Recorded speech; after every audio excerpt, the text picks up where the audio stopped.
నమస్తే అండి. Welcome to my channel Lakshmi Ramana recipes. ఈరోజైతే నేను మంచి 2 రుచికరమైన కాంబినేషన్ రెసిపీస్‌ని ప్రిపేర్ చేశానండి. అదేంటంటే వెజిటబుల్ సాంబార్ అండి. ఒక 2, 3 రకాల కూరగాయలు వేసి సాంబార్ చేశాను.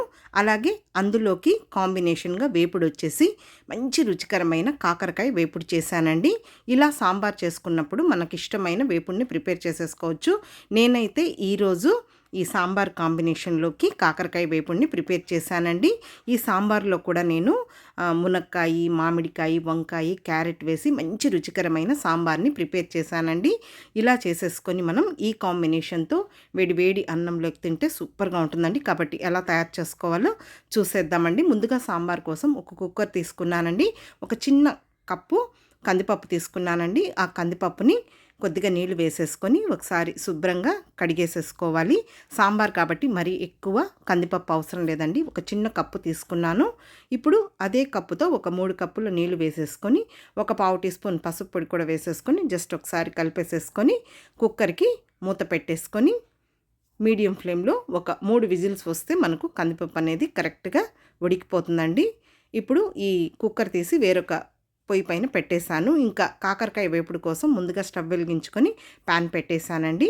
ఇప్పుడు ఇందులో ఒక 3 టేబుల్ స్పూన్ల నూనె వేశాను. ఫ్లేమ్ని మీడియంలో పెట్టేసుకోవాలి. పోపు దినుసులండి, ఆవాలు పావు టీ స్పూను, అలాగే మినప్పప్పు ఒక అర టీ స్పూన్, పచ్చిశనగపప్పు ఒక అర టీ స్పూన్, జీలకర్ర ఒక పావు టీ స్పూన్ వేసేసుకొని మీడియం ఫ్లేమ్లో ఈ పోపు దినుసులు మాడిపోకుండా మంచి కలర్ వచ్చిన తర్వాత ఒక ఎండుమిరపకాయను కూడా తుంచి వేసేసుకొని ఒక మీడియం సైజులో ఉన్న ఉల్లిపాయని సన్నగా పొడవుగా కట్ చేసి వేసేసుకొని కొద్దిగా కరివేపాకు కూడా వేసేసుకొని జస్ట్ ఈ ఉల్లిపాయ ముక్కల్ని 1 నిమిషం ఫ్రై చేసేసుకోవాలి. ఇక్కడ నేను ఒక అర కేజీ కాకరకాయలు తీసుకున్నానండి. కాకరకాయకి పైన చెక్కు తీయలేదు. చూడండి, ఈ విధంగా రౌండ్గా కట్ చేసేసాను. ఇప్పుడు ఆ కాకరకాయ ముక్కల్ని వేసేసుకోవాలండి. నేనైతే ఈరోజు గింజలు తీసేసానండి. మీకు కావాలంటే గింజలతో కూడా చేసేసుకోవచ్చు. ఇప్పుడు ఇందులో ఒక పావు టీ స్పూన్ పసుపు పొడి, అలాగే కొద్దిగా సాల్ట్ వేసానండి. మళ్ళీ చివరగా నేను కొన్ని కారం పొడి అవి వేసినప్పుడు కొద్దిగా సాల్ట్ వేస్తాను. ఇప్పుడు ఈ కాకరకాయ ముక్కల్ని వేసిన తర్వాత మీడియం ఫ్లేమ్లో ఇలా మధ్య మధ్యలో కలుపుకుంటూ ఫ్రై చేసేసుకోవాలండి. మామూలుగా నేను కాకరకాయ వేపుడిని కూడా చాలా డిఫరెంట్ స్టైల్లో చేస్తానండి. ఆల్రెడీ వీడియోస్ కూడా పోస్ట్ చేసి ఉన్నానండి. ఈరోజైతే డైరెక్ట్గా పోపులో వేసి ఫ్రై చేసేస్తున్నానండి. ఇప్పుడు ఈ లోపల పప్పు కూడా ఉడికిపోయిందండి. ప్రెజర్ అంతా పోయిన తర్వాత చూడండి, తీసి చూస్తే మనకు కందిపప్పు అనేది కరెక్ట్గా ఉడికిపోయింది. కందిపప్పు కూడా మరీ మెత్తగా పిసురు పిసురుగా ఉడికినా కూడా బాగుండదండి. ఇప్పుడు పప్పు గుత్తి తీసేసుకొని కందిపప్పుని ఇలా మెదిపేసేసుకోవాలి. ఇప్పుడు ఆ పప్పును తీసి ఒక గిన్నెలో పెట్టేశానండి. ఇంకా అదే కుక్కర్లో ఒక 2 మునక్కాయల్ని పైన లైట్గా చెక్కు తీసేసుకొని చూడండి ఆ సైజులో ముక్కలు కట్ చేసేసానండి. ఇప్పుడు ఒక టీ గ్లాస్ నీళ్లు వేశాను. స్టవ్ వెలిగించాను. మామూలుగా కుక్కర్కి మూత పెట్టేసి ఉడికించేయచ్చండి, కానీ మనకు అన్నీ వేసామంటే మెత్తగా ఉడికిపోతాయి. సో అందుకని నేను మూత పెట్టకుండా ఉడికిస్తున్నానండి. ఇప్పుడు ఒక మీడియం సైజులో ఉన్న క్యారెట్ని లైట్గా పైనంతా కూడా గ్రేట్ చేసేసుకొని పీల్ చేసేసుకొని చూడండి అలా రౌండ్గా ముక్కలుగా కట్ చేశానండి. ఇప్పుడు కొద్దిగా ఉప్పు కూడా వేశాను. ఇవి ఒక 1/4 వంతు ఉడకాలన్నమాట. మళ్ళీ పప్పుతో కూడా ఉడికించుకోవాలి. మనము మూత పెట్టేసామనుకోండి, విజిల్ పెట్టేసామనుకోండి మెత్తగా ఉడికిపోతాయి. సో అందుకని నేను ఈ విధంగా చేస్తానండి. ఇప్పుడు ఉడికిన తర్వాత 1/4 వంతు మెదిపి పెట్టుకున్న కందిపప్పును కూడా వేసేసుకొని ఇప్పుడు ఇందులో తెల్ల వంకాయలండి, చూడండి మరీ సన్నగా కాకుండా అలా కొంచెం ఉండేటట్టు ఒక 2 పెద్ద వంకాయల్ని కట్ చేసి వేసేసాను. అలాగే ఒక పెద్ద టమాటోను కూడా ముక్కలుగా కట్ చేసి వేసేసుకొని ఒక చిన్న ఉల్లిపాయని సన్నగా పొడవుగా కట్ చేసి వేసి 2 పచ్చిమిరపకాయలను కూడా నిలువుగా కట్ చేసి వేసి కొద్దిగా కరివేపాకు, అలాగే కొద్దిగా చింతపండు రసము, కొద్దిగా కొత్తిమీరని సన్నగా చాప్ చేసి వేసేసుకొని ఒక పావు టీ స్పూన్ పసుపు పొడి, 1 టీ స్పూన్ కారం పొడి, 1 టీ స్పూన్ ధనియాల పొడి, అలాగే 1 టీ స్పూన్ సాంబార్ పౌడర్ కూడా వేసేసానండి. ఇప్పుడు పుల్లగా ఉన్న మామిడికాయ ముక్కలు కూడా కొన్ని వేసానండి. అలాగే రుచికి సరిపడా రాళ్ళుప్పు కూడా వేసేసాను. ఇప్పుడు ఇదంతా కూడా ఒకసారి కలిపేసేసుకోవాలి. ఇప్పుడు ఇంకొద్దిగా నీళ్లు వేసానండి.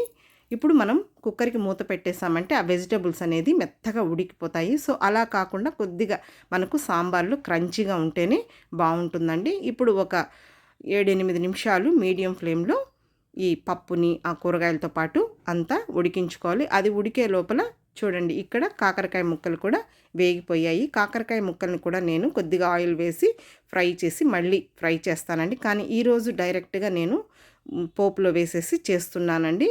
ఇప్పుడు కాకరకాయ ముక్కలు వేగిన తర్వాత ఒక 7-8 వెల్లుల్లి రెబ్బల్ని పొట్టు తీయకుండా కచ్చాపచ్చగా దంచి వేసేసుకొని ఇప్పుడు ఇందులో ఒక అర టీ స్పూన్ కారం పొడి, అర టీ స్పూన్ ధనియాల పొడి, అలాగే 1 టేబుల్ స్పూన్ కచ్చాపచ్చగా దంచుకున్న పప్పుల పొడి అండి. మనం చట్నీలో వేస్తాం కదా పుట్నాల పొడి, అది వేసేసుకొని ఇంకొద్దిగా సాల్ట్ వేసేసుకొని కొద్దిగా కొత్తిమీర కూడా సన్నగా చాప్ చేసి వేసేసుకొని జస్ట్ ఈ పొళ్ళన్నీ వేసిన తర్వాత మీడియం ఫ్లేమ్లో 1 నిమిషం ఫ్రై చేసేసుకోవాలి. అంతే అండి.